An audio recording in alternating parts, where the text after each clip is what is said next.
अमरावतीमध्ये लोकसभा निवडणुकीनंतर राजकीय संघर्ष काही थांबायचं नाव घेत नाहीये। आधी खासदारकीसाठी लढणाऱ्या काँग्रेस आणि भाजपमध्ये आता खासदाराच्या संपर्क कार्यालयावरून राजकारण तापल्याचं दिसतंय। काँग्रेसचे खासदार बळवंत वानखेडे आणि यशोमती ठाकूर यांनी आक्रमक भूमिका घेत या जिल्हाधिकारी कार्यालयातील खासदार कार्यालयाचा ताबा घेतलाय। पाहूयात। असं नाही दादा, हे बरोबर नाही आहे। मला बिलकुल विषय नाही आहे। माझ्या पण विषय कधी आला नाही। दादा एक मिनिट, ओके थांबा। कशाला थांबा म्हणून राहिले तुम्ही?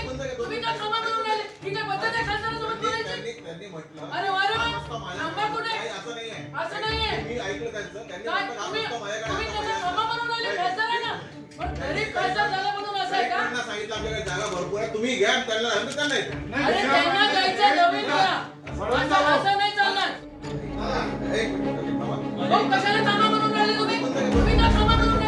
अमरावती जिल्हाधिकारी कार्यालयात काँग्रेसचे खासदार बळवंत वानखडे आणि आमदार यशोमती ठाकूर यांचा हा रौद्रावतार पहा। पालकमंत्री चंद्रकांत पाटलांसमोरच दोन्ही काँग्रेस नेत्यांनी अधिकाऱ्यांची खरडपट्टी काढली।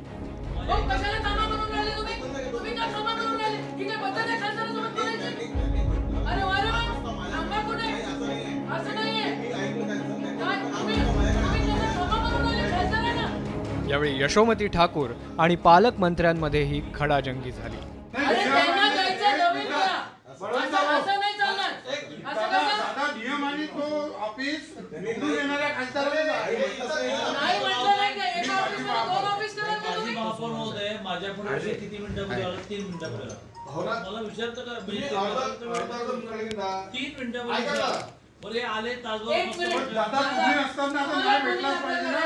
गुन्हे दाखल करा खासदारांवर आणि आमदारांवर। आम्ही ऑफिस तुम्हाला सांगून ताब्यात घेतोय। तुम्हाला गुन्हे दाखल करायचे, तुम्ही गुन्हे दाखल चला पडाल। या सगळ्या राड्याचं कारण ठरलं जिल्हाधिकारी कार्यालयातील खासदारांचं संपर्क कार्यालय। अमरावतीतील सर्वसामान्य जनतेला खासदारांना भेटता यावं यासाठी जिल्हाधिकारी कार्यालय परिसरात खासदारांचं संपर्क कार्यालय बांधण्यात आलंय। नवनीत राणांना पराभूत करणारे काँग्रेसचे खासदार बळवंत वानखडे यांनी हे कार्यालय ताब्यात मिळावं अशी मागणी केली होती। मात्र 18 दिवस उलटूनही कार्यालय ताब्यात देण्यास चालढकल केली जात असल्यानं अखेर काँग्रेसनं कार्यालयाचं कुलूप तोडत ताबा घेतला।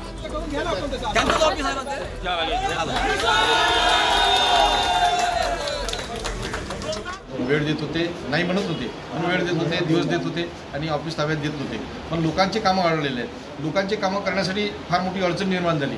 लोकांना ऑफिस हे माहीत होतं खासदारांचं आहे म्हणून वारंवार इथं संपर्क करत होते, पण ते आमच्या ताब्यात नसल्यामुळे आम्ही इथून कामकाज करू शकलो नाही आणि कलेक्टरांना आम्ही वारंवार विनंती केल्यानंतर दिलं नाही। त्यामुळे आज जिल्हाधिकाऱ्यांवर खूप प्रेशर सगळेजण करतात जे सत्तेत आहे ते, आणि त्यांना आणि कमिशनरांना पण काम करू देत नाही असा माझा मागच्या 1 वर्षाचा अनुभव आहे। त्यांनी चाबी द्यावी, त्यांनी चाबी दिली असती तर आम्ही नसतं केलं।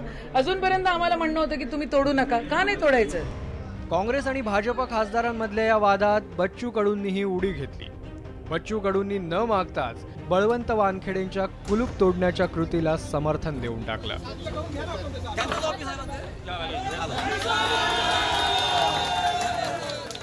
कलेक्टरने ती कॅबिन द्यायला पाहिजे होती। कलेक्टरनं असा पक्षपात करू नये। एका खासदारासोबत अशा प्रकारचा जिल्हाधिकारी वागत असेल तर त्याचा आम्ही निश्चित करतो आणि अशी वेळ खासदाराला येत असेल तर याच्यासारखी दुर्दैवी गोष्ट नाही आणि बळवंतांनी जे केलं त्याचं आम्ही समर्थन करतो। नवनीत राणा यांच्या पराभवानंतर हे कार्यालय भाजपचे राज्यसभा खासदार अनिल बोंडे यांना देण्यासाठी भाजपनं दबाव आणल्याचं बोललं जात आहे। आता काँग्रेसनं या कार्यालयाचं सील तोडल्यानं आमदार रवी राणांनी काँग्रेसच्या या कृतीवरून निशाणा साधलाय। यशोमतीताईंना माझी एवढीच विनंती आहे की आपण खूप खासदार निवडून आल्यानंतर जो अहंकार तुमच्यामध्ये आलेला आहे की मी करो सो कायदा आणि सगळ्या गोष्टी त्यांनी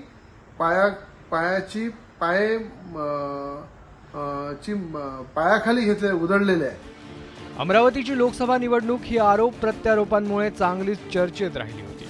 त्यानंतर बळवंत वानखडेंनी निवडणुकीच्या मैदानात बाजी मारली आणि हा वाद संपला असं वाटत होतं। पण शनिवारी जिल्हाधिकारी कार्यालयात झालेल्या राड्यावरून पुन्हा एकदा काँग्रेस विरुद्ध भाजप विरुद्ध बच्चू कडू हा तिहेरी वाद अजूनही सुरू असल्याचं पाहायला मिळालं. त्यामुळे यात पुढे आणखी काय घडतं याकडे अमरावतीकरांचं लक्ष लागलंय. संजय शेंडे, न्यूज 18 लोकमत, अमरावती.